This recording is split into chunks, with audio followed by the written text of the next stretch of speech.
Hello students, आपका स्वागत है मेरे चैनल स्टडी बाय राघव। मैं आपके सामने आज वीडियो लेके आया हूँ। यूपी बोर्ड की परीक्षा 4 अप्रैल को है, उससे संबंधित महत्वपूर्ण टॉपिक्स की वीडियो दो वीडियो मैंने आप बना चुका हूँ। अब ये तीसरा वीडियो मैं आज लेके आया हूँ फ्लेमिंग के नियम का। ये बहुत ही इम्पोर्टेंट टॉपिक्स है, मोस्ट इम्पॉर्टेंट जिसे कह सकते हैं। ठीक है, विद्युत धारा से संबंधित महत्वपूर्ण टॉपिक्स है ये। ऐसे ही इसके पहले मैंने एक महत्वपूर्ण टॉपिक्स को की वीडियो बना चुका हूँ, जो कि आपको मेरे डिस्क्रिप्शन बॉक्स में मिल जाएगा। तो इसी लिए आज का जो वीडियो मैं लेके आया हूँ आपके लिए, फ्लेमिंग का नियम। ठीक है, तो फ्लेमिंग के इसमें देखिए बाएं हाथ का नियम और दाएं हाथ का नियम इस वीडियो में आपको दोनों के बारे में बताऊंगा। तो चलिए चलते हैं आज के इस महत्वपूर्ण टॉपिक्स की तरफ। तो देखिए यहाँ पर फ्लेमिंग के बाएं हाथ का नियम। तो देखिए सबसे पहले क्या होता है, जैसे हम कहते हैं ना ये लेफ्ट एंड राइट, तो हम लोग सबसे पहले बाएं हाथ का नियम पढ़ते हैं, फिर बाद को दाएं हाथ का नियम पढ़ेंगे। ठीक है, तो देखिए ये फ्लेमिंग के बाएं और दाएं हाथ का नियम क्वेश्चन पूछा जा चुका है। फ्लेमिंग के बाएं हाथ का नियम का सचित्र वर्णन कीजिए। ठीक है, यानी चित्र भी बनाने के लिए आता है। और इससे क्वेश्चन ये भी पूछा जा चुका है यहाँ पर कि चुंबकीय बल की दिशा ज्ञात करने का नियम क्या है। चुंबकीय बल की दिशा ज्ञात करने का नियम क्या होता है। ठीक है, तो याद रखिए फ्लेमिंग के बाएं हाथ का नियम, दाएं हाथ का नियम तो आपको आता है, लेकिन ये किसकी दिशा ज्ञात करता है। ये चुंबकीय बल की दिशा ज्ञात करने के लिए हमेशा इस नियम का प्रयोग किया जाता है, चुंबकीय बल की दिशा ज्ञात करने के लिए। तो क्वेश्चन भी आ जाता है, चुंबकीय बल की दिशा ज्ञात करने वाला नियम बताइए। लीजिए, तो आप कहेंगे ये तो फ्लेमिंग के ना बाएं हाथ का नियम पूछा ना दाएं हाथ का नियम पूछा। अब चुंबकीय बल की दिशा ज्ञात करने का नियम क्या होता है, तो याद रखिएगा चुंबकीय बल की दिशा ज्ञात करने का नियम यही होता है। फिर चाहे आप बाएं हाथ का नियम लिखिए चाहे दाएं हाथ का नियम लिखिए। तो फ्लेमिंग के बाएं हाथ का नियम क्या है, दाएं हाथ का नियम क्या है, ये सब क्वेश्चन है। सबसे पहले हम आते हैं फ्लेमिंग के बाएं हाथ के नियम से। तो देखिए फ्लेमिंग के बाएं हाथ का नियम, सबसे पहले देखिए आपको पता है कि फ्लेमिंग ने के बाएं हाथ का नियम का मतलब ये होता है हमारा जैसे बायां हाथ है ये। ठीक है, अब ये हमारा क्या है, ये बायां हाथ है। अब इस बाएं हाथ में जब हम लोग ऐसे करते हैं, जैसे ये सबसे पहले बाएं हाथ का नियम देखिए कहता क्या है। बाएं हाथ का नियम, तो फ्लेमिंग के में बाएं हाथ का नियम है, ये देखिए हाथ से संबंधित है मेन चीज़। देखिए अब ये हाथ, जैसे ये बायां हाथ मैंने बनाया है, देखिए बायां हाथ और ये अंगूठा है, और ये क्या है, ये जो है अंगूठे के पास की 2 उंगलियां। यानी अगर हम लोग बात करें कि बाएं हाथ का नियम क्या होता है, तो हम लोग कह सकते हैं कि अगर हम अपने बाएं हाथ की हथेली को कुछ इस प्रकार घुमाएं ताकि अंगूठा और उसके पास की 2 उंगलियों को हम इस प्रकार सेट करें कि तीनों एक दूसरे पर लंबवत हों, तो जो ये सीधी उंगली होती है जिसको हम लोग कहते हैं तर्जनी, ये जो तर्जनी होती है ये चुंबकीय क्षेत्र की दिशा को व्यक्त करती है। और ये जो इसके बगल वाली जिसको हम कह सकते हैं मध्य की उंगली, जिसको मध्यमा कहते हैं, तो मध्यमा उंगली होती है वो विद्युत धारा की दिशा को व्यक्त करती है। तो अंगूठा चुंबकीय क्षेत्र पर लगने वाले चुंबकीय बल को व्यक्त करेगा। ठीक है, ये आप यहाँ पर देखिए बी है ये चुंबकीय क्षेत्र की दिशा, ये आई किसी चालक पर बहने वाली विद्युत धारा की दिशा है। तो इन दोनों के लंबवत ऊपर की ओर एक चुंबकीय बल की दिशा व्यक्त होगी जो कि अंगूठा करता है।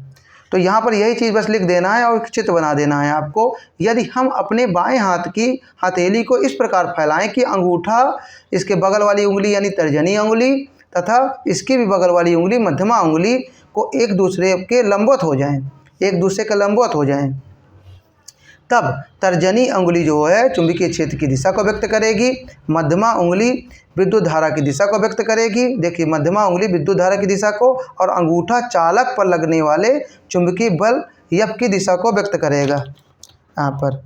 तो यहाँ पर इस चीज़ को आपको समझना है।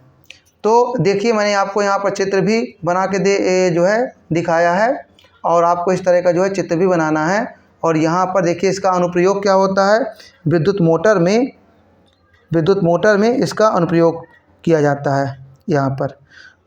तो इसमें देखिए अब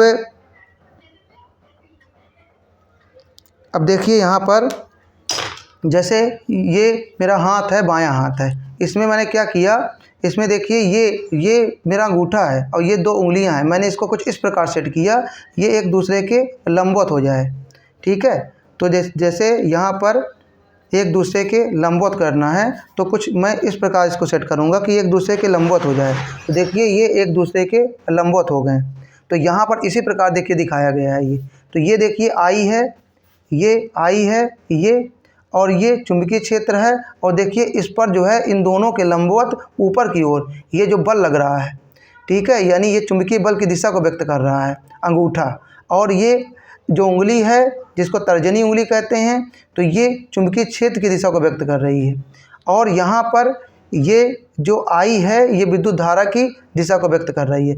यानी अगर किसी चालक में चुंबकीय क्षेत्र इस तरफ है और विद्युत धारा इस तरफ बह रही है उसके, तो ऊपर की ओर बल लगेगा। और अगर विद्युत धारा उस तरफ बह रही है, चुंबकीय क्षेत्र ऐसे है, तो अगर यानी इसको उल्टा करना पड़े, अगर इसको उल्टा करना पड़े ऐसे, तो ये देखिए नीचे की ओर चुंबकीय बल लगने लगेगा। तो इस प्रकार क्या है, ये फ्लेमिंग के बाएं हाथ का नियम विद्युत मोटर में चुंबकीय जो बल निकालने के लिए ज्ञात किया जाता है।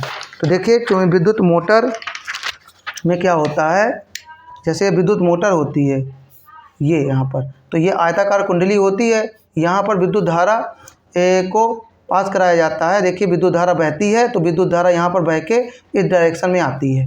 ठीक है, विद्युत धारा अब यहाँ पर बहते हुए फिर इस डायरेक्शन में आती है। देखिए और चुंबक कहाँ रखे जाते हैं, चुंबक जो है यहाँ रखा जाता है, एक यन है और ये यस ध्रुव है चुंबक का। अब बताइए चुंबकीय क्षेत्र की दिशा क्या है, चुंबकीय क्षेत्र तो यन से यस की ओर होती है, तो ये चुंबकीय क्षेत्र की दिशा है ये। तो बताइए यहाँ पर बताइए इस वाले अगर मैं बात करता हूँ भुजा में, तो इस वाले भुजा में देखिए यहाँ पर विद्युत धारा की दिशा देखिए ये है, ये चालक है, चालक में विद्युत धारा की दिशा ये है और यहाँ पर चुंबकीय क्षेत्र की दिशा ये है, चुंबकीय क्षेत्र की दिशा ये है, ऐसे है। तो बताइए यहाँ पर विद्युत धारा की दिशा ऐसे है, चुंबकीय क्षेत्र की दिशा ऐसे है, तो इस पर बल किस तरफ लगेगा। तो हम लोगों को फ्लेमिंग के बाएं हाथ के नियम से देखिए विद्युत चुंबकीय क्षेत्र जो है ऐसे है और विद्युत धारा की दिशा ऐसे है, चुंबकीय क्षेत्र ऐसे है और विद्युत धारा की दिशा ऐसे है। तो ये देखिए चुंबकीय क्षेत्र और विद्युत धारा देखिए पीछे की तरफ है और चुंबकीय क्षेत्र ऐसे है। तो यहाँ पर क्या हो जाएगा, यहाँ पर देखिए बल जो लगेगा वो नीचे की ओर, अंगूठा नीचे की ओर है। ठीक है, तो इसका मतलब इस पर जो बल लगेगा वो नीचे की ओर लगेगा ऐसे यप, और एक दूसरे इन दोनों के लंबवत लगेगा। इसका मतलब यहाँ पर देखिए ये नीचे की ओर ऐसे बल लगने लगेगा जो कि इसको नीचे की ओर घुमाएगा। जैसे मैंने बताया था ये है ना पटरी, जैसे मैंने आयताकार कुंडली है, तो ये देखिए नीचे की ओर ऐसे ऐसे घूमेगी, ऐसे ऐसे नीचे की ओर। और यहाँ पर देखिए विद्युत धारा की दिशा इस तरफ है, तो यहाँ पर देखिए क्या हो जाएगा, यहाँ पर चुंबकीय क्षेत्र देखिए ऐसे है, अब विद्युत धारा की दिशा देखिए हम ये वाली उंगली इस तरफ आई है, यानी ऐसे देखिए ऐसे विद्युत धारा भी बह रही है। तो इसका मतलब बल किस तरफ लगेगा, ऊपर की ओर। ऊपर का मतलब देखिए इसको ऊपर की ओर उठा रहा है ये ऐसे, यहाँ फ्लेमिंग के बाएं हाथ के नियम से। तो फ्लेमिंग का देखिए बाएं हाथ का नियम मोटर के लिए सत्य है। देखिए मोटर जो घूम रही है फ्लेमिंग के बाएं हाथ के नियम के कारण से घूम रही है। तो ये देखिए ऐसे घूमेगी, ये नीचे ये ऊपर, इस प्रकार ये लगातार ऐसे ऐसे घूमती रहेगी इस प्रकार। तो फ्लेमिंग का जो बाएं हाथ का नियम है ये किसके अनुप्रयोग है, ये है विद्युत मोटर। तो विद्युत मोटर के लिए ये लागू होता है। ठीक है, इसके बाद फ्लेमिंग के दाएं हाथ का नियम देखिए। फ्लेमिंग के दाएं हाथ का नियम है, यदि हम अपने दाएं हाथ की हथेली को, बस आपको लिखना वही है, आपको बाएं की जगह दायां कर देना है, सब कुछ उसी तरह लिख देना है यहाँ पर। यदि हम अपने दाएं हाथ की हथेली को इस प्रकार फैलाएं कि अंगूठा और तर्जनी अंगुली और मध्यमा उंगली परस्पर एक दूसरे के लंबवत हो जाएं। ये देखिए ये अंगूठा, ये तर्जनी उंगली और ये मध्यमा उंगली एक दूसरे के लंबवत हो जाएं। तो तो यहाँ पर क्या हो जाएगा, तब देखिए तर्जनी उंगली किसको व्यक्त करेगी, तर्जनी उंगली चुंबकीय क्षेत्र की दिशा को व्यक्त करती है। ये देखिए हमेशा तर्जनी उंगली चुंबकीय क्षेत्र की दिशा को व्यक्त करेगी और मध्यमा उंगली चालक पर प्रवाहित धारा, मध्यमा उंगली चालक पर ये प्रवाहित धारा को व्यक्त करेगी। ठीक है। इसके बाद अंगूठा चालक की गति की दिशा, चालक की गति की दिशा या उस पर लगने वाले बल की दिशा, चालक की गति की दिशा या उस पर लगने वाले बल की दिशा, इसको विद्युत वाहक बल भी कहते हैं। तो विद्युत वाहक बल की दिशा को व्यक्त करेगा। अब इसका अनुप्रयोग कहाँ है, तो विद्युत जनित्र में इसका अनुप्रयोग किया जाता है। मतलब विद्युत जनित्र में ये नियम लगता है। ठीक है। और ये नियम लगता है विद्युत मोटर में, विद्युत मोटर में ये नियम लगता है। और फ्लेमिंग के दाएं हाथ का नियम का अनुप्रयोग कहाँ किया जाता है, विद्युत जनित्र जिसको जनरेटर कहते हैं या डायनेमो कहते हैं। तो जनरेटर में फ्लेमिंग के दाएं हाथ का नियम लगता है। तो यहाँ पर देखिए ये इस प्रकार का चित्र है, ये आपके दाहिने हाथ का चित्र है। अगर आपको हाथ नहीं बन रहा तो आप जो है उस समय अगर आपको कन्फ्यूजन है कि दायां हाथ कैसे बनेगा बायां हाथ, तो अपना दायां हाथ जो भी हो उसके सामने अपना फैला लीजिए और इस प्रकार जो है इनको सेट करके ऐसे रख दीजिए। और यहाँ पर आपको उसी प्रकार बना लेना है कि अंगूठा ऊपर बनाएंगे, फिर यहाँ पर ऐसे उंगली कर दीजिएगा, यहाँ पर थोड़ा सा उंगली इसकी ऐसे तिरछा कर दीजिएगा और ये दो उंगलियों को ऐसे बना दीजिएगा। ठीक है। तो इस प्रकार आप बना सकते हैं। और अगर बायां हाथ दायां हाथ कहता है तो दायां हाथ जो है आप इस प्रकार का अपना ये वाला हाथ ऐसे कर दीजिएगा, बना दीजिएगा ऐसे, तो ये दायां हाथ है। ठीक है। अगर आपको नहीं बनाना आता बिल्कुल भी, तो आप ऐसे बना सकते हैं कि अगर ये चुंबकीय क्षेत्र की दिशा है, ये चुंबकीय क्षेत्र की दिशा है बी, और यहाँ पर विद्युत धारा की दिशा अगर ऐसे हो रही है, तो यहाँ पर जो बल लगेगा चुंबकीय बल वो F जो है इनके लंबवत लगेगा ऊपर की ओर। ठीक है।